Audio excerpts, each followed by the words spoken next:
మాతృదేవో భవ. Hi, my name is Gautam and I actually stay in Malkajgiri itself. I had this back pain. It's been 1.5 years. I have tried many treatments like chiropathy, oil massage, physiotherapy especially, but it didn't work out as much like what I expected. I strongly suggest homeopathy. You people can carry on with the homeopathy. Area Malkajgiri and doctor name is like Nagesharao and the clinic name is Neocare Homeopathy. ఇప్పుడు మనము క్రోధినామ సంవత్సర వృశ్చిక రాశి వారికి గోచార ఫలితాలు ఏ విధంగా ఉన్నాయి తెలుసుకునేటువంటి ప్రయత్నం చేద్దాం. వీరికి ఆదాయం 8, వ్యయం 14, అలాగే రాజపూజ్యం 4, అవమానం 5 సూచిస్తూ ఉన్నది. అయితే ఈ రాశి వారికి మే 1 నుండి సంవత్సరాంతరం వరకు కూడా కళత్ర స్థానంలో అంటే 7వ స్థానంలో గురుడు తామ్రమూర్తిగాను, శనిశ్చరుడు సంవత్సరం అంతా కూడా 4థ స్థానంలో స్వక్షేత్రమైనటువంటి కుంభరాశిలో సంవత్సరం అంతా కూడా సంచారం చేస్తూ ఉన్నారు. అలాగే రాహుకేతువును తీసుకున్నట్టయితే రాహువు 5వ స్థానంలో సంచారం చేస్తూ ఉన్నారు. కేతువు ఏకాదశ స్థానంలో వీరిద్దరూ కూడా తామ్రమూర్తులుగా సంచారం చేస్తూ ఉన్నారు. అయితే 7వ స్థానం గురితోటి సంచారం ఈ రాశి వారికి యోగప్రదంగా ఉంటుంది. వృశ్చిక రాశి వారికి 7వ స్థానం కళత్ర స్థానం కాబట్టి వారికి యోగప్రదంగా ఉండేటువంటి అవకాశం ఉంది. వృత్తి వ్యాపారాల్లోనూ పురోగతి కనిపిస్తుంది. ఉద్యోగ విషయంలో కూడా వారికి కొంత అనుకూలమైనటువంటి పరిస్థితులు ఉంటాయి. కొత్త భాగస్వాములతో పెట్టుబడులు, ఆర్థిక స్థిరత్వంలో కొంచెము మంచి ఫలితాలు వచ్చేటువంటి అవకాశం ఉంటుంది. మంచి చాకే చెక్కింతో కార్యక్రమాలన్నీ కూడా చక్కగా చేసుకునేటువంటి పరిస్థితి కనబడుతూ ఉన్నది. ఇక ప్రేమ వివాహాల విషయాలకి జరిగేయడానికి కూడా అవకాశం ఉంది అని చెప్తున్నారు, ఎక్కువగా ఉంది అని చెప్తున్నారు. ఆరోగ్యం బాగుంటుంది. ఎక్కువ జీతం కలిగినటువంటి ఉద్యోగాలను వ్యాపారాలు చేసే అవకాశం కూడా బాగుంది. ఆదాయం ఎక్కువ వచ్చేయడానికి ఈ సమయం కూడా అనుకూలమైనటువంటి పరిస్థితిగా చెప్పబడుతోంది. ఈ రాశి వారికి మాతృ గృహ విషయాలను సూచించే 4థ స్థానమైనటువంటి కుంభరాశిలో 4థ స్థానం అంటే దీన్ని అర్ధాష్టమ శని అని అంటారు. అర్ధాష్టమ శని దాన్ని కంటక శని అని కూడా అంటారు. అది చాలా బాధించేటటువంటి విషయమే. కానీ ఇక్కడ అది ఆయనకి స్వక్షేత్రం అవడం ఒక కారణమైతే, సువర్ణమూర్తిగా ఉండడం మరొక కారణం చేత చాలా వరకు సుఫలితాలు ఇస్తారు. కొద్దిపాటి మాత్రమే దుష్ప్రభావాలు కలిగేటువంటి అవకాశం ఉన్నది. అలాగే అందుచేత ఈ స్థానంలో ఆయన సుఫలితాలు ఇవ్వడం ద్వారా పిల్లల యొక్క చదువు విషయాల్లోనూ వాటిలోనూ పిల్లల అభివృద్ధి కనిపిస్తూ ఉంటుంది. మీ విషయంలో కూడా ఈ ఆటుపోట్లు, అనేక రకాలైన ఆటుపోట్లు కూడా ఉంటాయి. దాంతోపాటే మిశ్రమ ఫలితాలు ఇస్తూ ఉంటుంది. ఆలస్యమైనా కూడా విజయం సాధిస్తారు తప్పకుండా. శనీశ్వరుడు కదండి, కొంచెం మెల్లగా అయినప్పటికీ కూడా విజయాన్ని అందిస్తారు. గత సంవత్సరాలుగా ఆలస్యం అవుతున్నటువంటి న్యాయపరమైనటువంటి విషయాలు కొలిక్కి వస్తాయి. దాంతోపాటు విజయం సాధిస్తారు. ఎదుగుదలకైతే లోటు అయితే ఉండదు. ప్రస్తుతం సామాన్యంగా ఉంది. మీ పై అధికారులతోటి సంయమనంగా పాటించవలసిన సమయం ఉంది. రాహుకేతువుల సంచారం కనుక తీసుకున్నట్టయితే 5వ స్థానంలో రాహు సంచారం అంత శుభ ఫలితాన్ని ఇవ్వదండి. ఎందుకంటే మీ పిల్లల విషయంలో కొంచెం జాగ్రత్తగా ఒక కన్ను వేసి ఉంచండి. వాళ్ళు ఏం చదువుతున్నారు, ఏం చేస్తున్నారు, ఎక్కడ తిరుగుతున్నారు అనేటటువంటిది బ్లైండ్గా వాళ్ళ ఇష్టానికి వదిలిపెట్టద్దు. అలాగే వారు ఈ సెల్ ఫోన్ చూసేటటువంటి విషయాలు బాగా ఎక్కువైపోయాయి. 2-3 సంవత్సరాల పిల్లల దగ్గర నుంచి కూడా సెల్ ఫోన్ వదలటం లేదు. కనీసం పాలు తాగడానికి 3 సంవత్సరాల పిల్లలు కూడా మారం చేసే పరిస్థితి. అంచేత ఈ సెల్ ఫోన్ల విషయంలో పిల్లలు ఏం చేస్తున్నారు అనేటటువంటి చూడండి. అలాగే కొంచెం వీరికి కోపం ఎక్కువగా వచ్చే అవకాశం కూడా ఉంటుంది. అసహనం పెరుగుతూ ఉంటుంది. కామ, క్రోధ, లోభమోహం, మగవాచర్యాలన్నీ కూడా కొంచెం పిచ్చి రిలేటెడ్ అవకాశం కూడా ఉంటుంది. వృశ్చిక రాశి వారికి కొంచెం రాహుతో కొంచెం జాగ్రత్తగానే ఉండండి. మీ పిల్లల విషయంలో కూడా చాలా జాగ్రత్తలు తీసుకోండి. అలాగే మీకు ఏకాదశంలో కేతువు చాలా శుభప్రదమైనటువంటి పరిస్థితిలో ఉన్నాడు. ఆయన చాలా శుభాలు కలగజేస్తాడు. అందుచేత ఆయన ద్వారా కొంచెం ఆధ్యాత్మిక దృక్పథం పెరుగుతూ ఉంటుంది. అనేక విషయాల్లో, వ్యాపారంలో కావచ్చు, పిల్లల చదువు విషయంలో కావచ్చు, వృత్తిలో కావచ్చు, ఏ వివిధ రంగాల్లో వ్యవసాయంలో ఉన్నవారు కావచ్చు, సినిమా రంగంలో ఉన్నటువంటి వాళ్ళు కావచ్చు, ఏ రంగాల్లో ఉన్నటువంటి వారికైనా కూడా కేతువు యొక్క ప్రభావం వల్ల చాలా సుఫలితాలు కలుగుతూ ఉంటాయి. ప్రస్తుతము ఈ వృశ్చిక రాశి వారికి ఈ 4 సుదీర్ఘకాలం సంచరించేటటువంటి గ్రహాలలో గురువు, శని, కేతువులు 3 గ్రహాలు అనుకూలంగా ఉన్నాయి. అందుచేత మీకు ఎప్పటి నుంచో పెండింగ్ లో ఉండిపోయినటువంటి పనులు కూడా సాధ్యపడేటువంటి అవకాశం ఉంటుంది. మీకు ఫేవర్గా ఉండేటువంటి అవకాశం ఉంటుంది. కొత్త పనులు ప్రారంభించండి, జయప్రదంగా కంప్లీట్ విజయవంతంగా పూర్తి చేసుకోగలుగుతారు. అందుచేత మీరు ఈ కొంచెం రాహు విషయంలో మాత్రం తగు జాగ్రత్తలు తీసుకోండి. పిల్లల విషయంలో కూడా జాగ్రత్త తీసుకోండి. ఆ రాహుకి వీలైనట్టయితే సంవత్సర కాలం కాబట్టి ఏదైనా జపం ఏదైనా చేయించుకున్నట్టు చేసుకోండి. లేదా మినుములు దానం మామూలుగా రోజు చేసుకుంటారు కదా, అట్లాగే నవగ్రహాలు మామూలు పూజలు అయిపోయిన తర్వాత ఏదో 1-2 వారాలు అంటే కొంత గ్యాప్ ఇచ్చి రాహుకి మినుములు 1.25 కేజీ మినుములు ఒక బ్రాహ్మణుడికి ఎవరికో దానం ఇచ్చేసుకున్నట్టయితే ఆ దోషం నుంచి బయటపడతారు. చక్కగా మిగతా అన్ని విషయాల్లో కూడా పరిపూర్ణమైన శుభాలు పొందుతారు. వృశ్చిక రాశి వారికి ఈ గోచార రీత్యా ఈ సంవత్సరం క్రోధినామ సంవత్సరం అంతా కూడా శుభప్రదంగా ఉందని చెప్పడానికి ఏమి సంశయించవలసినటువంటి పని ఏమాత్రమూ లేదండి. శుభం భూయాత్తు. శుక్లాంబరధరం విష్ణుం శశివర్ణం చతుర్భుజం ప్రసన్నవదనం ధ్యాయేత్ సర్వవిఘ్నోపశాంతయే. అగజా ఆనన పద్మార్కం గజానన మహర్నిశం అనేకదంతం భక్తానాం ఏకదంతముపాస్మహే ఏకదంతముపాస్మహే.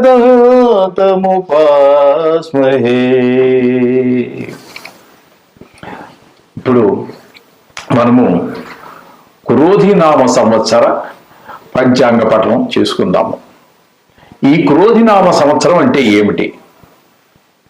క్రోధినామ సంవత్సరం అనే దానికి ఆ పేరు ఎలా వచ్చింది, ఎందుకు వచ్చింది అనేటటువంటి ముందుగా మనం తెలుసుకుందాం. ఒకానొక సందర్భంలో నారద మహర్షి ఒక శాపవశాన స్త్రీ రూపం ధరించవలసి వచ్చింది. ఆ స్త్రీ రూపం ధరించిన తర్వాత ఒక రాజుగారిని వివాహం చేసుకోవాల్సి వచ్చింది. ఇంకా స్త్రీ అన్న వివాహం అవ్వాలి కదండి. అదే కొంచెం వీళ్ళందరూ కొంచెం యువ పురుషులు, దైవ సంభూతులు కాబట్టి ఒక రాజుగారిని వివాహం చేసుకోవాల్సి వచ్చింది. సామాన్యులు చేసుకుంటారు.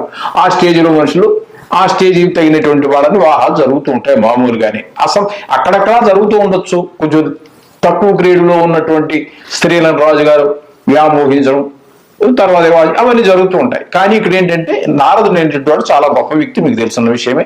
అటువంటి నారదుడిని స్త్రీ రూపం ధరించాడు కాబట్టి అతన్ని యొక్క అందానికో సౌందర్యానికో ముగ్ధులైనట్టు ఒక రాజుగారు వివాహం చేసుకోవాల్సి వచ్చింది. ఆ రాజుగారికి ఈ నారదుడికి కలిసి ఒక 60 మంది సంతానం కలిగారండి. ఆ సంతానం కలిగినప్పుడు మనము మామూలుగా సామాన్యులు అనుకుంటా ఉంటాం, డబ్బులున్న వాళ్ళు, రాజులు వీళ్ళందరూ ప్రశాంతంగా ఉంటారు. అది చాలా పొరపాటు ఆలోచన అండి. డబ్బులుండే కొద్దీ వాడికి అలాగే టెన్షన్లు పెరిగిపోతున్నాయి ఈ రోజుల్లో మనకు తెలిసి. అలాగే రాజుగారు అనేవాడికి కూడా శుభ్రంగా తినడానికి కానీ, హాయిగా కన్ను మూసి హాయిగా నిద్రపోవడానికి కానీ సందర్భాలు ఉండవండి. ఎందుకంటే టెన్షన్ టెన్షన్ టెన్షన్ టెన్షన్ ఇవన్నీ పని ఒత్తిడి అలా ఉంటూ ఉంటుంది. అనేక రకాల సమస్యలతో వేగుతూ ఉంటారు డబ్బులు ఉన్నవాడు కానీ, మహారాజులు కానీ, ఒక మినిస్టర్లు కానీ, ఎవరైనా కూడా. అదేవిధంగా ఒక రాజుగారికి భర్త అయ్యాడు, 60 మంది భార్య అయ్యాడు, ఒక 60 మంది పిల్లలు కలిగారు. ఇవన్నీ చూసుకుంటూ ఉన్నాడు నారదుడు. ఆయనకి ఏ సంబంధం లేదు స్త్రీ రూపంలో ఉన్నటువంటి నారదుడికి. కానీ మరి రాజుగారికి అనేక వ్యవహారాలు ఉంటాయి కదండి. అలాగే శత్రువులు కూడా విపరీతంగా ఉంటారు. ఒకసారి చాలాసార్లు మంద పై చేయినా కొన్ని సందర్భాల్లో వాళ్ళకు కూడా పై చేయేటువంటి సందర్భాలు ఉంటాయి. మొత్తం మీద ఒక యుద్ధం జరిగింది ఆ రాజుగారికి వేరే దేశం రాజుతో. ఆ సందర్భంలో ఈ నారదుడి యొక్క ఈ 60 మంది సంతానము రాజుగారితో సహా అందరూ చనిపోయారండి.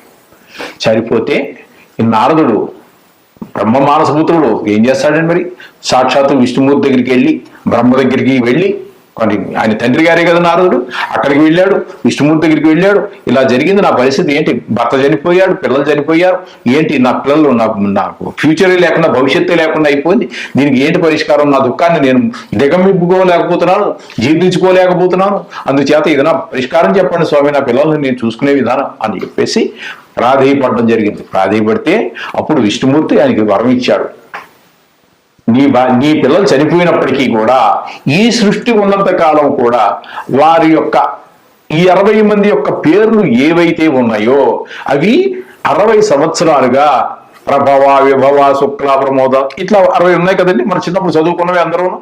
ఇప్పుడు ఇంగ్లీష్ మీడియంలో లేవనుకోండి, ఈ 60 అనేది తెలియదు, వాటి పేర్లు తెలియవు. ఓకే, అయితే ఈ విధంగా ఈ 60 మంది యొక్క పేర్లు అలాగ 60 సంవత్సరాలుగా వస్తూ ఉంటాయి. ఈ 60 సంవత్సరాలు పూర్తయిన తర్వాత మళ్ళీ ప్రభావ, విభవ దగ్గర నుంచి మళ్ళీ అవే రొటేషన్ అవుతూ ఉంటాయి అన్నమాట. ఈ విధంగా సృష్టి ఉన్నంత కాలము జరుగుతుంది అని చెప్పేసి సాక్షాత్తు విష్ణుమూర్తే ఆ స్త్రీ రూపంలో ఉన్నటువంటి నారదుడికి అభయం ఇవ్వడం జరిగింది. అప్పటి నుంచి కూడా ఆ నారదుడి యొక్క 60 మంది పిల్లల పేర్లు ఈ ప్రభావ వివాహ సంవత్సరాలతోటి ఆ చక్రంలో అలా జరుగుతూ ఉన్నాయి. వారి పిల్లల పేర్లు మనం తలుచుకుంటూనే ఉన్నాం, సృష్టి ఉన్నంతకాలం కూడా జరుగుతూనే ఉంటుంది. ఇది ఈ విధంగా ఉన్నటువంటి ఈ 60 పేర్లలో క్రోధి అనేటటువంటిది ఒక సంతానం యొక్క పేరు అనమాట. అంచేత ఈ సంవత్సరం ఆ క్రోధి అనేటటువంటి బాలుని యొక్క పేరు మీద ఈ క్రోధినామ సంవత్సరం జరుగుతోంది.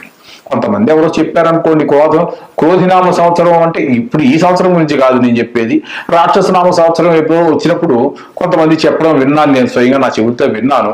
అంతా కొంచెం రాక్షసత్వంగా ఉంటుంది, ఆ గుణాలు అదే ఆ పేరుకు సంబంధించి ఏవైతే గుణాలు ఉన్నాయో ఆ విధమైనటువంటి ఎక్కువ ఉంటాయి అనేసి ఇలా చెప్తున్నారు. కానీ అది నేను ఒక దగ్గర అది తప్పో గొప్ప నాకు తెలియదు. అయితే ఇది మాత్రం నేను చాలా చిన్నప్పటి నుంచి వింటూనే ఉన్నాను. ఈ విధంగా 60 మంది యొక్క పేర్లు వచ్చాయి.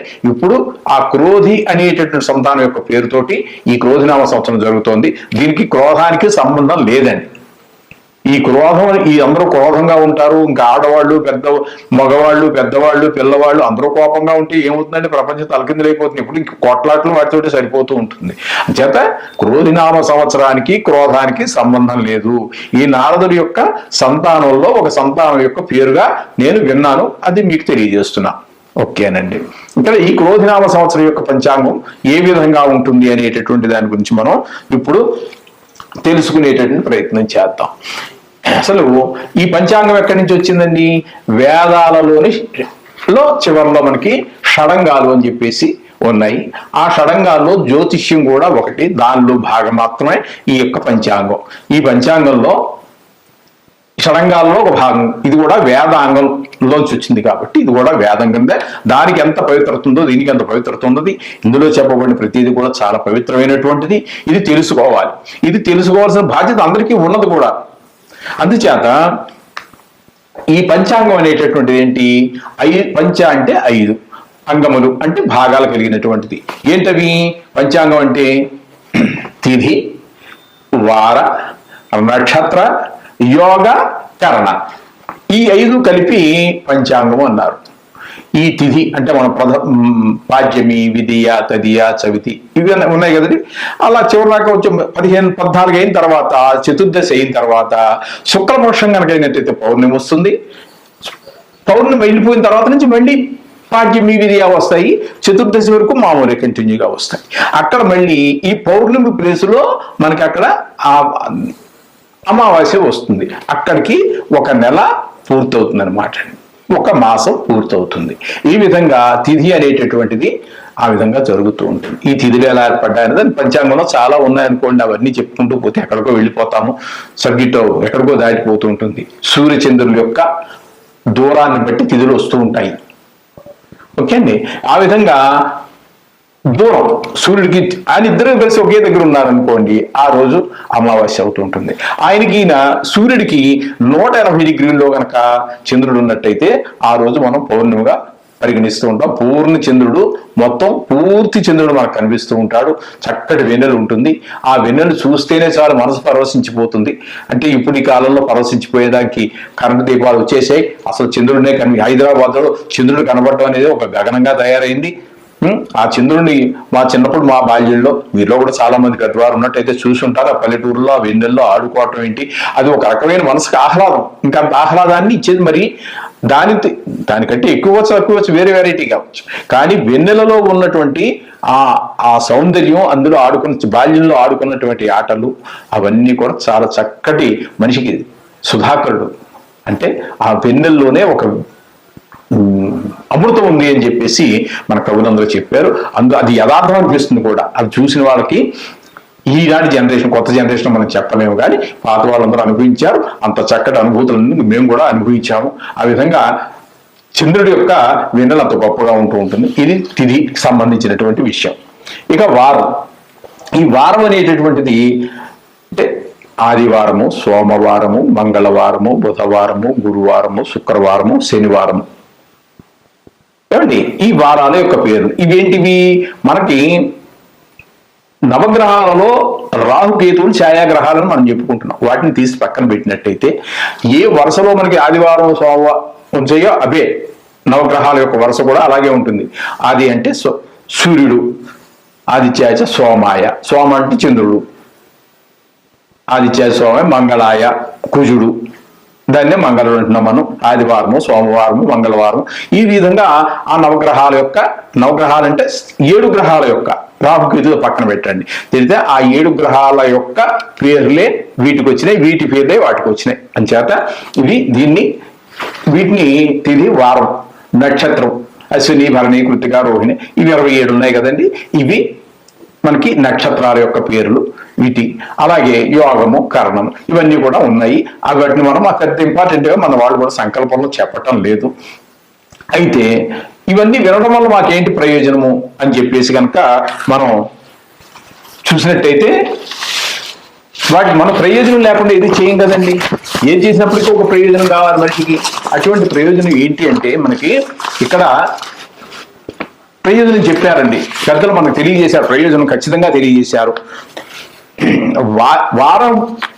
వారం యొక్క ఇది తిథి కనుక మనం చెప్పుకున్నట్టయితే దానివల్ల మనకి ఆయుష్ వర్ధనం, ఆయుష్ పెరుగుతుందని చెబుతున్నారు. నక్షత్రాలు వినడం వల్ల అయితే హరతే పాపం, పాపాలన్నీ నశించిపోతాయి నక్షత్రం యొక్క పేరు చెప్పుకోవటం వల్ల. యోగం వల్ల వినడం వల్ల రోగ నివారణ అని చెప్పారు, రోగాలు తగ్గుతాయి అని కూడా మనకి చెప్తున్నారు. కరణం అనేటటువంటి 16 ఉన్నాయి. దానివల్ల కార్యం సిద్ధిస్తూ ఉంటుంది. మనం ఏ పూజ చేసినా, మన ఇంటి దగ్గర మనం పూజ చేసుకున్నా, లేకపోతే గుళ్ళోకి వెళ్ళి పూజ చేసినా, అక్కడ అయ్యగారు మన యొక్క గోత్రనామాలని చెప్పిన తర్వాత ఈ తిథి, వార, నక్షత్ర, యోగకరణాల యొక్క వివరాలన్నీ కూడా చెప్తారు. ఆయన చెప్పి పూజ ప్రారంభిస్తూ ఉంటారు మనకి. ఎందుకని ఇవన్నీ తెలుసుకోవటం వల్ల ఈ ఫలితాలు ఉన్నాయి. అసలు సంకల్పం అంటే ఏంటి అంటే కాలం యొక్క సంకీర్తనం, కాలాన్ని తలుచుకోవాలి. ఈ కాలం అనేటటువంటిది ఏంటి? సాక్షాత్తు శ్రీకృష్ణుడే చెప్పాడు. కాలం అంటే భగవత్ స్వరూపమే కాలం. ఈ నెల కావచ్చు, సంవత్సరం కావచ్చు, యుగం కావచ్చు, ఓ పూట కావచ్చు, గంట కావచ్చు, నిమిషం కావచ్చు, ప్రతిదీ కూడా భగవంతుని యొక్క స్వరూపమే. అందువల్లనే ఇప్పుడు మనం పైకి చెప్పుకున్నా చూడండి, దానివల్ల ఆయుర్వర్ధం అవుతుందని, దీనివల్ల రోగం పోతుందని, ఇవన్నీ కూడా మనకి భగవత్ స్వరూపం. కాబట్టి ఆ భగవంతుని కాలాన్ని కీర్తించడం జరిగితే ఆ భగవంతుని కీర్తించినట్టే. ఆయన్ని కీర్తించడానికి ముందే సంకల్పం మనం చెప్పుకుంటున్నాం. ఈ విధమైనటువంటి ఈ పంచాంగంలో వచ్చేటటువంటి తిథివార నక్షత్ర యోగకరణాలన్నీ కూడా ఆ సంకల్పంలో మనం చెప్పుకుంటూ ఉన్నాం. ఆ విధంగా చెప్పుకుంటూ ఉండడం ద్వారా అయితే శ్రీకృష్ణ భగవానుడు మనకి భగవద్గీతలో ఏం చెప్పాడు అంటే మనకి ప్రహ్లాదచాస్మి దైత్యానాం కాల కలయతామహం మృగాణాంచ ముగేంద్రోహం వైనతేయచ పక్షిణః అని చెప్పేసి అన్నాడు. అంటే కాల కలయతాం అహం, అంటే ఈ కాలాన్ని మొత్తం నడిపించేది నేనే. ఇది వారం కావచ్చు, నెల కావచ్చు, సంవత్సరం కావచ్చు, దినం కావచ్చు, పూట కావచ్చు, నిమిషం కావచ్చు, క్షణం కూడా కావచ్చు, రెప్పపాటు కాలం కూడా కావచ్చు. అన్ని కూడా భగవంతుడి యొక్క అదుపార్జనలోనే జరుగుతూ ఉంటాయి. ఆ స్వరూపాన్ని నేనే కాలం అనేటటువంటి వారితోటి అని చెప్పేసి అక్కడ కాలాయ అనేటువంటి కాలహ అనేటువంటి దాన్ని బట్టి మనం కాలం అంటే నేనే అని చెప్పేసి ఆయన కలయితాం అహం అని చెప్పేసి కాలాన్ని మొత్తం నడిపించేది నేనే కాలము అని చెప్పేసి సాక్షాత్తు శ్రీకృష్ణ భగవానుడే మనకి భగవద్గీతలో చెప్పాడు. కాబట్టి అంచేత ఈ సంకీర్తనం కాల సంకీర్తనం చేసుకోవడం అదే సంకల్పం. ఆ సంకల్పాన్ని చేసుకోవడం వల్ల మనకి భగవంతుని ప్రార్థించినటువంటి ఫలితం ఈ 4 పైన చెప్పుకున్నటువంటి ఆయుష్వర్ధనం, హృదయ బాపు ఇవన్నీ పక్కన పెట్టండి. పక్కన పెట్టాల్సిన దాంతో పాటుగా భగవంతుని పూజ చేసినటువంటి పూర్తి ఫలితం కూడా మనకి వస్తుంది. ఏం చేయాలంటే సాక్షాత్తు శ్రీకృష్ణుని నోట్లోంచే మనం విన్నాం. ఈ విధంగా కలికాల యుగం గురించి మనం మాట్లాడుకోవాల్సి వస్తే ఈ కలికాలం అనేటటువంటిది మనకి ఒక కలికాలం అని చెప్పుకుంటున్నాం కదండి. కృతయుగం, త్రేతాయుగం, కృతయుగం, త్రేతాయుగం, ద్వాపరయుగం, కలియుగం. ఈ కలియుగం అనేటటువంటిది ప్రారంభం ఎన్నాళ్ళు అయిందంటే 5124 సంవత్సరాలు పూర్తయిందండి ఈనాటికి. ఇదివరకు గణన అలాగే చేసేవారు. కాలగణన మన వాళ్ళు ఆ విధంగా చేసేవారు. ఆ తర్వాత మనకి ఎలా వచ్చిందంటే శంకరాచార్యులు వారు మన యొక్క హైందవం 4 రకాలు భ్రష్టు పట్టిపోయినటువంటి కాలంలో సాక్షాత్తు శంకరాచార్యుల వారుగా జన్మించి మళ్ళీ దీన్ని పునరుద్ధరింపజేశారు శంకరాచార్యుల వారు. అటువంటి సందర్భంలో దాన్ని కొంతమంది దీన్ని శంకరాచార్యుల వారి యొక్క యుగంగా కూడా కొన్నాళ్ళు పరిగణలో తీసుకుని వాడకంలో చాలా కాలం వాడారు. ఆ తర్వాత విక్రమార్కుడు అనేటటువంటి వాడు కూడా మహా గొప్ప పురుషుడైనటువంటి వాడు. ఆ కథలకన్నీ మీరు వినే ఉండొచ్చు. ఇప్పుడు జనరేషన్లో మరి ఇప్పుడు చదువుల్లో లేవనుకోండి అవన్నీ. విక్రమార్కుడు అంటే ఎవరన్నా అడిగే పరిస్థితుల్లో ఉన్నారు. వాళ్ళకి మనం ఏం చెప్పగలిగినటువంటి లేదు. మళ్ళీ కాలం అంతా బాగుంది, అనుకూలమైనటువంటి పరిస్థితులు వస్తున్నాయి. మళ్ళా బాలరాముడి యొక్క ప్రతిష్ఠ జరిగింది. మరలా మన హిందుత్వానికి పునర్వైభవం రాబోతోందని నా ప్రగాఢ విశ్వాసం, రావాలని కోరిక కూడా. అటువంటి సందర్భంలో మళ్ళీ మనం ఈ క్రీస్తు శకము ఇవన్నీ మనకు సంబంధించినటువంటివి తర్వాత వచ్చినటువంటివి అవి చెప్పుకుంటున్నారు అందరూ. అవి మనకు అవసరం కూడా లేదు, వాటి గురించి మనం మాట్లాడక్కర్లేదు. ఆ విక్రమార్కుడు అనేటటువంటి ఆయన పుట్టి కూడా 2081 సంవత్సరాల కాలం గడిచిందండి. ఇవే సంకల్పంలో ఆనాడు చెప్పుకునేటటువంటిది. శాలివాహన శకం అని కూడా కొంతకాలం చెప్పుకున్నామండి. ఆ ఇది కూడా జరిగి 1946 సంవత్సరాల కాలం గడిచింది. ఇవి సంకల్పంలో మొట్టమొదటి చెప్పుకునేటట్టు ఆనాడు. ఇప్పుడు క్రీశకం వచ్చి దాని గురించి మనం మాట్లాడక్కర్లేదు. ఈ విధంగా మనకి తర్వాత వచ్చాయి. మన చదువుని బ్రిటిష్ వాళ్ళు కొంతకాలం, ఈ ముస్లిమ్స్ కొంతకాలం, ఈ విధమైనటువంటి వాళ్ళు పరిపాలన చేయటం, మనము తెలివి తక్కువతనం కానివ్వండి, అసమర్థత కానివ్వండి, ఐకమత్యత లోపం కానివ్వండి, చిన్ని రాజ్యాలుగా ఉండడం కానివ్వండి, ఒక్కరి మీద అవతల పక్కవాడు మనకు శత్రువే, వాడు హిందువే, మనము హిందువే, అయినా సరే వాడిని ఓడించడం కోసం ఎవరో పరాయి వాళ్ళ మీద ఆధారపడి వాడిని తీసుకొచ్చి ఇక్కడికి ప్రవేశం చేసి వాడి సహాయంతో మనవాడిని వాడగొట్టి పైవాడి సహాయంతో మనవాడిని వాడగొట్టుకుని మనమే పళ్ళు రాళ్ళగొట్టుకున్నాం. సరే, ఇంకా అవన్నీ అక్కర్లేదని కూడా చరిత్రలో వెళ్ళిపోతే ఎక్కడికో వెళ్ళిపోతాము, అది అక్కర్లేదు. ఇవన్నీ అయిపోయిన తర్వాత వచ్చినటువంటివే మనకి ఈ ముస్లిం మతం కానివ్వండి, క్రిస్టియన్ మతం కానివ్వండి, ఆ క్రీస్తు శకాలు అవన్నీ మనం అక్కర్లేదు, మనం చెప్పుకోవాల్సిన పని కూడా. అందుచేత ఇవన్నీ కూడా భగవత్ స్వరూపంగానే మనం భావించాల్సి వస్తుంది. ఇకపోతే ఈ పంచాంగం అనేటటువంటి దాని గురించి ఇన్ని సంవత్సరాలుగా జరుగుతూ ఉన్నది. ఓకే, ఇప్పుడు మనం దీని గురించి ఏం చెప్పుకోదలుచుకున్నాము అంటే, ఈ సంవత్సరం మనకి క్రోధినామ సంవత్సరం ఉగాదితో మనకు ప్రారంభమవుతుంది. మరలా తర్వాత 2025లో ఉగాది అంటే పాల్గొన మాసం బహుళ అమావాస్యతో అంతమవుతుంది. అప్పటి వరకు ఇది మనం క్రోధినామ సంవత్సరంగానే మనం పరిగణించుకోవాలి. ఈ సంవత్సరంలో అనేక రకాలైనటువంటి శుభాలన్నీ జరుగుతూ ఉంటాయి. దాంతోపాటు కాలంలో అనేక రకాల మార్పులు ఉంటాయి. కేవలం శుభాలే జరుగుతాయని ఆశించకూడదు, అది అత్యాశ అవుతుంటుంది. అలాగే కొన్ని కష్టాలు కూడా ఉంటూ ఉంటాయి. ఏది ఏ విధంగా భగవన్ నిర్ణయం జరిగింది అనేటటువంటి దాని గురించి మనం ఇప్పుడు తెలుసుకోబోతున్నాం పంచాంగం గురించి. ఇప్పుడు ప్రతి సంవత్సరం కూడా ఈ పంచాంగ పఠనంలో భాగంగా పంటలు ఎలా పండుతాయి అంటే వ్యవసాయదారులకు ఎలా ఉంటుంది, పంటలు పండితేనే అంటే వ్యవసాయదారులకనే కాదండి, పంటలు పండకపోతే మనం ఏమి తినాలి, డబ్బులు తినలేం కదా. అందుచేత పంటలు బాగుంటేనే మొత్తం సమస్త ప్రాణికోటి బాగుంటుంది.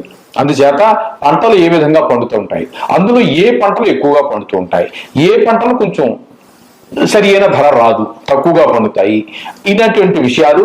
అలాగే మనకి ఈ పుష్పాలు, అపరాలు అంటే మనకి ఈ పప్పు దినుసులు, ఇవన్నీ ఏవి ఎక్కువగా పండుతాయి ఏవి తక్కువగా పండుతాయి అనేటటువంటి వాటిని నిర్ణయం చేయడానికి మనకి పంచాంగకర్తలు నవనాయకులు అని చెప్పి గణితం ఉంది. ఆ గణితం ప్రకారం చేస్తారు. అదంతా మన సబ్జెక్టులోకి వెళ్తే అది ఇప్పుడు తేలే విషయం కాదు. పంచాంగ పఠనంలో అది మనం చెప్పుకోవచ్చు జాలము. ఎందుకంటే ఈ సంవత్సరం మనకి ఎంతమంది శుభులు మంచి వాటికి మంచి ఈ నవనాయకుల్లో మంచి పని చేయడానికి ఎంతమంది శుభ గ్రహాలు ఉన్నాయి, ఎన్ని అశుభ గ్రహాలు ఉన్నాయి అనేటటువంటి దాన్ని బట్టి అవన్నీ గణితం చెప్తూ ఉంటుంది. అది ఆ ఫలితం మాత్రం మనం తెలుసుకుందాం. ఆ గణన అంతా ఇప్పుడు చేయలేము, కానీ ఆ ఫలితం గురించి మనం తెలుసుకునేటువంటి ప్రయత్నం చేద్దాం. ఈ క్రోధినామ సంవత్సరం మంగళవారంతో ప్రారంభమవుతోంది కాబట్టి ఆ వారానికి అధిపతి అయినటువంటి మంగళుడు అంటే కుజుడు రాజుగా నిర్ణయం చేస్తారు. ఆ విధంగా ఈ క్రోధినామ సంవత్సరానికి ఇక్కడ రాజుగా కుజుడిని నిర్ణయం చేశారు. ఇంకా ఇతరత్ర కూడా ఆ గణన ప్రకారంగా కుజుడు ఇంకా వాటికి కూడా రావచ్చు, ఇంకా రాకనకపోవచ్చు. అయితే ఈ గణన ఏంటనేటటువంటి విషయాన్ని గురించి మనం పరిశీలించినట్టయితే ఈ సంవత్సరానికి రాజుగా, అలాగే సస్యాధిపతిగా, నీరసాధిపతిగా 3 వ్యవస్థలకి కుజుడు అధిపతిగా నిర్ణయించబడ్డాడు. దానివల్ల మనకి ఇక మంత్రి, సేనాపతి, అర్ఘ్యాధిపతి, మేఘాధిపతి వీటన్నిటికీ ఒక 4 భాగాలకి ఈ రాజ్యాంగం అనుకున్నాం కాసేపు. ఇందులో 4 భాగాలకి మనకి ఇక్కడ శనికి ఆధిపత్యం వచ్చింది. అంటే అక్కడ 3 వ్యవస్థలకి కుజుడు, 4 వ్యవస్థలకి ఇక్కడ శని నిర్ణయించబడ్డారు. ఇకపోతే పూర్ణ సస్యాధిపతిగా చంద్రుడు, రసాధిపతిగా గురువు, ఈ విధంగా వీళ్ళందరూ ఏర్పాటు చేయడం జరిగింది. ఏర్పాటు చేయడం వల్ల వాళ్ళ వచ్చేటువంటి ప్రయోజనం ఏంటి అంటే ఇక్కడ 2 గ్రహాలు మాత్రం శుభగ్రహాలు ఉన్నాయి, చంద్రుడు, గురువును. అందుచేత ఈ సంవత్సరం వీళ్ళిద్దరూ, మిగతా అందరూ కూడా ఈ 9 మందిలో 7 పాపగ్రహాలే వస్తున్నాయి. అందుచేత ఈ సంవత్సరంలో మనకి కొన్ని ఎంతో కొన్ని పాపగ్రహాలు ఉంటాయి ప్రతి సంవత్సరము. అలాగే కొన్ని గ్రహాలు పుణ్యగ్రహాలు ఉంటూ ఉంటాయి. తద్వారా మనకి ఏంటంటే ఇక్కడ 2 గ్రహాలు శుభగ్రహాలు ఉన్నాయి, 7 గ్రహాలు పాపగ్రహాలు ఉన్నాయి. కాబట్టి వాటి యొక్క ప్రభావం వల్ల ఏంటి మనకి అనేటువంటి ఆలోచించినట్టయితే మనుషులకి పాడి పంటల మీద శ్రద్ధ తగ్గుతుంది. ఇది చాలా ఇంపార్టెంట్ అయినటువంటి విషయం. అలాగే అపరాలు ఇవన్నీ కూడా కొంచెం తగ్గేటటువంటి పరిస్థితి ఉంది. ఇక వర్షపాతం గురించి తీసుకున్నట్టయితే చాలా భాగం సముద్రంలోను, దాని తర్వాత భాగం పర్వత ప్రాంతాల్లోనూ ఈ విధంగా కురుస్తూ పోతుంది. మనకి అవసరమైనది వర్షపాతం శాతం ఒక్క 2% మాత్రమే. దాన్ని కొంపలు వేరే ఉన్నాయని మన శాతం అని చెప్పుకుందాము. ఆ తూముల లెక్క ఏదో ఉంటుంది. ఆ తూములు కొద్దిపాటి వర్షం మాత్రమే భూమి మీద పడే అవకాశం ఉన్నది. అంటే వర్షం మొత్తం మీద కొంచెం చాలా తక్కువగానే పడుతుంది అని చెప్పేసి నిర్ధారణ చేశారు పంచాంగకర్తలు. ఆ విధంగా వర్షం కురవడం కూడా తక్కువగానే ఉంటుంది. ఎర్రటి ప్రాంతాలు అంటే భూమిలో రంగులు ఉంటాయండి. ఎర్ర రేగడి నేలలని, నల్ల రేగడి నేలలని, బంక రేగడి నేలలని, ఇలాంటివి కొన్ని ఉంటాయి. వ్యవసాయదారులు బాగా తెలుస్తాయి మనకంటే. వారికి ఆ విధంగా ఎర్ర రేగడి నేలలు అనేటటువంటి మంచి ఈ 3 నేలల రకాలు చెప్పుకున్నాం కదా, అందులో ఆ ఎర్ర నేగడి నేలల్లో పంటలు చాలా సమృద్ధిగా పండుతాయని చెప్పేసి మనకి తెలియజేశారు. అలాగే అంటే అక్కడ మనకి ఈ ఎక్కువగా ఆ నేలల్లో పండేటువంటి వాటిలో ఫలాలు, పుష్పాలు ఇవి కొంచెం ఎక్కువగా పండేటువంటి అవకాశం ఉంది అని చెప్పేసి మనకి పంచాంగకర్తలు తెలియజేశారు. ఇక ఈ విధంగా చూసుకున్నట్టయితే ఈ నవనాయకుల గురించి ఆ విధమైనటువంటి ఫలితాలు మనకు తెలియజేశారు. ఇకపోతే కర్తరి అని చెప్పేసి ఒక మీకు అందరికీ తెలుసు, పల్లెటూరులో ఉన్న మన సిటీలో ఉన్న వాళ్ళు కూడా చాలా మందికి తెలుసు. ఇల్లు కట్టుకున్నటువంటి వాళ్ళకి డొల్లు కత్తిరి అని, పెద్ద కత్తిరలు అని ఇవన్నీ వస్తుంటాయి. ఈ కత్తిరి అనేటటువంటి దాన్ని కూడా మనం పరిగణలోకి తీసుకోవాల్సి ఉంటుంది పంచాంగ ప్రకారంగా. ఎందుకంటే వాస్తు కర్తరి అని అటువంటి సందర్భాలలో ఇవన్నీ కూడా మనకి మంచి వేసవి సమయంలో వచ్చేటటువంటి కత్తిరలు ఈ మూడు కూడా. దీని ద్వారా ఏమవుతుంది అంటే ఆ సందర్భాలలో వెళ్ళు కత్తిరి కానివ్వండి, పెద్ద కత్తిరి కానివ్వండి, వాస్తు కత్తిరి కానివ్వండి, వీటికి ఏంటంటే ఆ సందర్భంలో నీరు భూమి మీద చాలా తక్కువగా ఉంటుంది, ఎండలు ఎక్కువగా ఉండి ఆవిరైపోవడం కానీ ఈ కారణాల చేత వర్షం పడడం తక్కువ కావచ్చు, ఎక్కువ కావచ్చు. ఏదైనా ఈ కర్తరి నెలల్లో ఈ కర్తరిలు ఉండేటటువంటి సమయాలలో గుళ్ళు కత్తిరి కావచ్చు, పెద్ద కత్తిరి కావచ్చు, వాసు కత్తిరి కావచ్చు, అటువంటి సందర్భాలలో గృహ నిర్మాణాలు అంటే రాతి కట్టడాలు ఇట్లాంటివి వాటిని విడిచిపెట్టమని చెప్పారు. ఎందుకంటే నీటి ఎద్దడి ఉంటుంది బాగా. అందుచేత ఈ నిర్మాణానికి కావలసినటువంటి నీరు చాలా సందర్భాలలో దొరకకపోవచ్చు. అందుచేత వీళ్ళు ఏంటంటే ఆయా సందర్భాలలో ఆ గృహ నిర్మాణాలు ఇత్యాది కార్యక్రమాలు కొన్ని తగ్గించుకోమని చెప్పి, చెయ్యొద్దు అన్నారు, తగ్గించుకోవడం కాదని, చెయ్యొద్దు అని చెప్పేసి శాస్త్ర ప్రమాణంగా వాళ్ళు తెలియజేశారు పెద్దలు. అది ఆచరించడమే మనకి పెద్దలు ఏదైతే చెప్పారో వాటిని ఆచరించడమే మనకి శ్రేయస్కరం. ఈ విధంగా ఉంటుంది. అంటే కర్తవ్య విషయాలు వచ్చేటప్పటికి ఆ విధంగా మనం చూసుకోవచ్చు. ఇక వివాహాది విషయాలు, ఉపనయనాలు, గుడి ప్రతిష్టలు, ఇట్లాంటి శుభకార్యాలన్నిటికీ కూడా మనం ముఖ్యంగా కొన్ని చూసుకోవాల్సిన ముహూర్తం ఎలాగో చూసుకుంటాము. అయితే మౌఢ్యమి, అదే మూఢము అంటూ ఉంటాం మనం. శుక్రమూఢము, గురుమూఢము అని చెప్పేసి మూఢాలు ఉంటాయండి. అంటే ఆ మూఢాలలో శుభకార్యాలు చెయ్యరు. ఎందుకనంటే అత్యంత శుభగ్రహాలు అయినటువంటివి ఏంటంటే గురుడు, శుక్రుడు బాగా శుభగ్రహాలు. మనం ఏ శుభకార్యం తలపెట్టినప్పటికీ వారి యొక్క అనుగ్రహం తప్పకుండా కావలసిందే. వివాహానికి కానీ, ఉపనయనానికి కానీ, గుడి ప్రతిష్ట కానివ్వండి, పెద్ద పెద్ద దేనికి తీసుకున్నప్పటికీ కూడా పెద్ద పెద్ద కార్యక్రమాలకి, శుభ కార్యక్రమాలకి ఈ కంపల్సరీగా వారి యొక్క అనుగ్రహం కావాలి మనకి. అయితే ఈ మూఢము అంటే ఏంటంటే రవితో గనక అంటే సూర్యునితో గనక గురువు కలిస్తే దాన్ని గురు మూఢము అంటారు. అంటే నవగ్రహాలలో రాజు రవి, రవితో మరి ఏ గ్రహం కలిసినప్పటికీ చిన్నపోవలసిందే కదండి. మరి పెద్ద గ్రహంతో చిన్న గ్రహం కలిసినప్పుడు ఏమవుతుందండి? దాని యొక్క ప్రభావం తగ్గుతుంది, రాజుగారి ప్రభావం ఎక్కువ ఉంటుంది. అందుచేత రవి ప్రభావం ఎక్కువ ఉండడం చేత ఈయన ప్రభావం తక్కువైపోతుంది. గురువు అయితే గురువు, శుక్రుడు అయితే శుక్రుడు.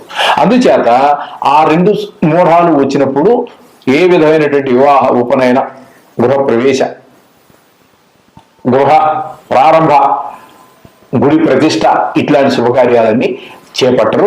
వాటి గురించి కూడా మనకి పంచాంగంలో ఆ మహానుభావులు, పంచాంగకర్తలు, ఆ దైవజ్ఞులు మనకి తెలియజేశారు. వాటిని గురించి మనం తెలియజేసుకుందామండి. ఈ నెల అదే ఇది సంవత్సరంలో, క్రోధినామ సంవత్సరంలో మే 1వ తారీఖు నుండి చైత్ర బహుళ నవమవుతోందండి. ఆ రోజు నుండి మనకి శుక్రమూఢం ప్రారంభమవుతోంది.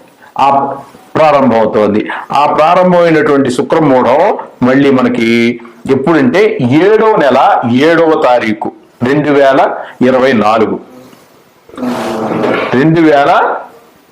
2025 అండి. 25 తప్పుపడ్డట్టున్నది. ఆ వేళ మూఢం వదిలేస్తే అప్పటి వరకు శుక్రమూఢం జరుగుతూనే ఉంటుంది.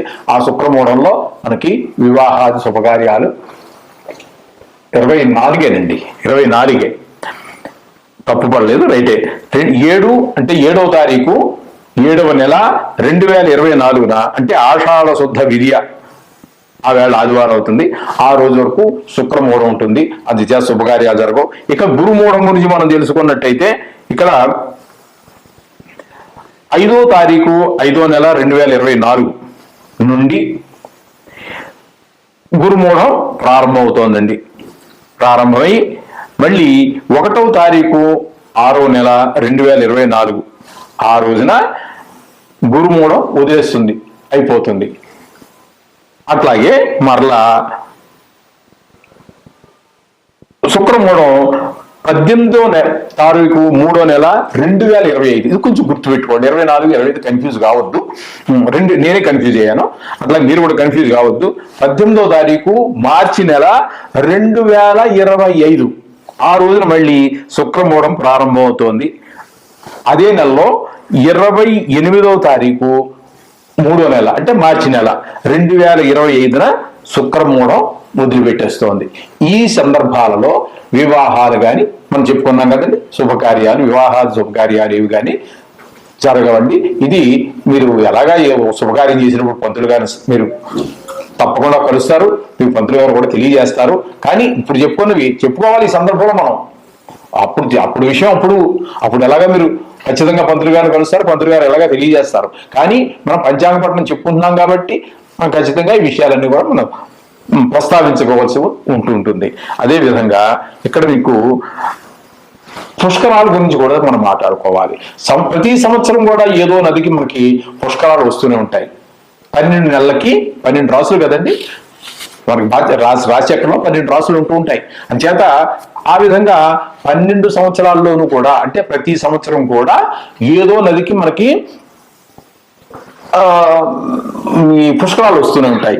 ఈ సంవత్సరం మనకి 1వ తారీఖు 5వ నెల 2024 నుంచి 12 పుష్కరం అంటే 12 అదే 12 రోజుల్లో జరుగుతూ ఉంటుంది. పుష్కరం అంటే 12 అంటే 12 అని సంఖ్య లెక్కది. 12 రోజులు ఖచ్చితంగా జరుగుతుంది. అలాగే సంవత్సరం అంతా కూడా పరమ పవిత్రంగా చూస్తారు. ప్రారంభ పుష్కరం అంటారు మొదటి 12 రోజుల్ని. సంవత్సరం అంతా కూడా అందులో దేవతలు సమస్త దేవతలు కొలువై ఉంటారని మన శాస్త్ర ప్రమాణం. అలాగే చివరిలో అంత్య పుష్కరాలని చెప్పేసి మళ్ళీ 12 రోజులు అక్కడ పూర్తి అయ్యేటప్పుడు చేస్తూ ఉంటారు. ఆ సందర్భాలలో ఎక్కడ లేని జన్మం అందరూ కూడా పుణ్యం కావాలని కోరుకునేటటువంటి వాళ్ళు, అవకాశం ఉన్నటువంటి వాళ్ళు, శరీర ఆరోగ్యం ఉన్నటువంటి వాళ్ళు, భక్తి ప్రపత్తులు ఉన్నటువంటి వాళ్ళు వెళ్ళి తప్పకుండా నదుల్లో స్నానం చేస్తూ ఉంటారు. ఇక్కడ ఈ సంవత్సరం నర్మదా నది యొక్క పుష్కరాలని జరుగుతూ ఉన్నాయి. ఈ సంవత్సరంలో 5వ తారీఖు 1వ తారీఖు 5వ నెల మే నెల 1 నుంచి ప్రారంభమవుతోంది. అందుచేత ఈ నర్మదా నది యొక్క పుష్కరాలుగా మనం ఈ సంవత్సరం మనకు తెలియజేశారు. ఇకపోతే ఈ సంవత్సరంలో ఫలితాలు ఎలా ఉంటాయి అనుకుంటే ఒక రకంగా చెప్పాలి అంటే తిండికి గుడ్డకి దేనికి లోటు ఉండదండి. అన్ని పంటలు ఎంత వర్షపాతం తక్కువగా ఉన్నప్పటికీ, ఎంత పాపగ్రహాలు ఎక్కువగా ఉన్నప్పటికీ కూడా తగినంత పంట అందరికీ తగినంత తినడానికి సరిపడేనంత పంట ఖచ్చితంగా దొరుకుతుంది. అలాగే ఇక గ్రహణాల గురించి కూడా మనం పంచాంగంలో చెప్పుకోవాల్సి ఉంటుందండి. సూర్యగ్రహణం, చంద్రగ్రహణం అనేటటువంటి కూడా చాలా ముఖ్యమైనటువంటి విషయాలు అవి కూడాను. ఎందుకంటే ఈ సందర్భాలలో మన ఏదైనా ఒక దేవత యొక్క అనుష్ఠానం తీసుకోవాలి గురువు గారి దగ్గర అనుకునేటటువంటి వారికి చాలా శుభమైనటువంటి ఫలితాలు ఇస్తూ ఉంటుంది. ఏదైనా ఒక మంత్ర జపం మనం ఒక గురువు గారి దగ్గర నుంచి తీసుకున్నాం, అది సిద్ధి పొందడానికి 10 లక్షలు జపం చేయాలి అంటారు. 10 లక్షలు చేయాలి అంటే చాలా కష్టమైనటువంటి విషయం. కానీ ఎటువంటి సందర్భాలలో ఎటువంటి సందర్భాలు అంటే సూర్యగ్రహణం కావచ్చు, చంద్రగ్రహణం కావచ్చు. ఈ గ్రహణ సమయాల్లో గనక అది గంటే ఉండనండి, 4 గంటలు ఉండండి, అంతకంటే పెద్దగా ఎక్కువ ఏముండదు. 5-6 గంటల కన్నా కూడా ఎక్కువ ఉండదు. చాలా సుదీర్ఘంగా ఉన్నటువంటి చూసినప్పటికీ కూడా 4-5 గంటల కంటే ఉండవు. ఆ సందర్భంలో మనం ఆ గురువు గారి ద్వారా మనం ఆ సిద్ధి మంత్రాన్ని తీసుకొని అనుష్ఠానం తీసుకొని మనం ఆ 3 గంటలు ఖచ్చితంగా ఆ 3 గంటలు 4 గంటలు 2 గంటలు ఎంత టైం ఉంటే అంత టైము ఖచ్చితంగా ఆ మంత్రాన్ని ఏ మంత్రాన్ని అయితే మనం గురుగారి దగ్గర నుంచి తీసుకున్నామో అనుష్ఠానంగా దాన్ని కనుక మనం శ్రద్ధతో చేసినట్టయితే సిద్ధిస్తుంది అని చెప్పేసి మనకి శాస్త్రాలు చెబుతున్నాయి. ఆ 2 అంటే నువ్వు 5 లక్షలు చేయవలసినంత చేయాల్సిన పని లేదు. ఇంకా నువ్వు ఆ 2 గంటలో 3 గంటలు చేస్తే సరిపోతుంది. ఇటువంటి వారు చాలా చాలా వాళ్ళ జీవితంలో ఒక అత్యంత శుభప్రదమైనటువంటి సందర్భంగా వాళ్ళు స్వీకరిస్తూ ఉంటారు. దానికి కొన్ని నక్షత్రాల వాళ్ళకి ఈ మోడాలు వచ్చినప్పుడు కొన్ని నక్షత్రాల వాళ్ళకి శుభాలు జరగవచ్చు, కొన్ని నక్షత్రాల వాళ్ళకి అశుభాలు జరగచ్చు. అలాగే గర్భిణీ స్త్రీలకి కొంచెము ఇబ్బంది కలిగించేటువంటి పరిస్థితులు ఉంటాయి. వాళ్ళు చూడవద్దు, గ్రహణం చూడవద్దు అని చెప్తూ ఉంటారు.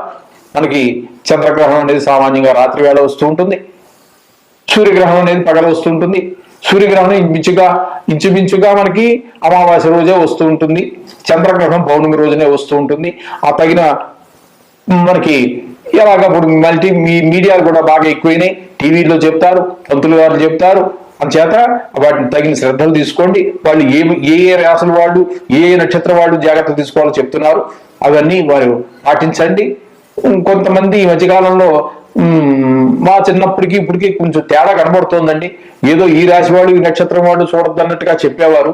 ఈ మధ్యకాలంలో మరి ఇంచుమించుగా అన్ని నక్షత్రాల వాళ్ళకి అది మధ్యం ఫలితం, అత్యంత శుభ ఫలితం, మధ్యం ఫలితం, నీచ ఫలితం అన్నట్టుగా ఏవో చాలా వస్తున్నాయి. మరి అది ఎంత యథార్థం అనేది నేను చెప్పలేనటువంటి విషయం. అది వాళ్ళు ఏదో ఒక ఆధారం పెట్టుకుని చెప్పు ఉండొచ్చు. ఆధారం లేకుండా చెప్తే మాత్రం దాన్ని మీరు అది ఎవరో మరి తేల్చాలి, దీనికి ఆధారం లేదు అనేటటువంటి పెద్ద పెద్దలు ఉన్నారు. కాబట్టి అది అటువంటి ఆధారం లేని వాటి అయితే మనం విడిచిపెట్టచ్చు. ఎవరెవరు చెప్పగలిగితే, కొంతమంది మహానుభావులు ఉన్నారు కదా, తప్పు అని చెప్తున్నారు, టీవీలో చెప్తున్నారు, అది శాస్త్ర ప్రమాణం కాదని. అటువంటి వాటి ఏదైనా శాస్త్ర ప్రమాణం లేని మాటలు ఎవరన్నా చెబితే దాన్ని ఖండించే వాళ్ళు కూడా చాలా మంది ఉన్నారు. అటువంటి వాటి జరిగి మనం వెళ్ళక్కర్లేదు, దానివల్ల ఫలితం శూన్యంగా ఉంటుంది. ఊరికే భయభ్రాంతం చేసేటువంటివన్నీ, ఎందుకంటే ప్రజలు భయభ్రాంతం చేయకూడదు, అనవసరం. ఉన్నట్టు శాస్త్రం ఎంతవరకు చెప్పింది అంతవరకు చెప్తే చాలు, మనం పాటించు, అక్కడ గొప్ప ఉన్నట్టే. లేరు ఇప్పుడు మళ్ళీ కొత్తగా మనం శాస్త్రాలు రావాల్సిన పని ఏమీ లేదు. అది అంచేత అది కొంచెం పాటించుకోవాల్సినటువంటి మనం ఈ విధంగా మనం ఈ యొక్క క్రోధినామ సంవత్సరం యొక్క ఫలితాలను ఈ విధంగా మనం విశ్లేషించుకున్నాం. శుభం భూయాత్, అందరికీ శుభం జరగాలని, ఈ క్రోధినామ సంవత్సరంలో అందరికీ సర్వసుఖాలు, సర్వ సౌఖ్యాలు, సౌభాగ్యాలు ఏర్పడాలని ఆ దేవుని మనస్ఫూర్తిగా ప్రార్థిస్తూ ఉన్నాను. శుభం భూయాత్.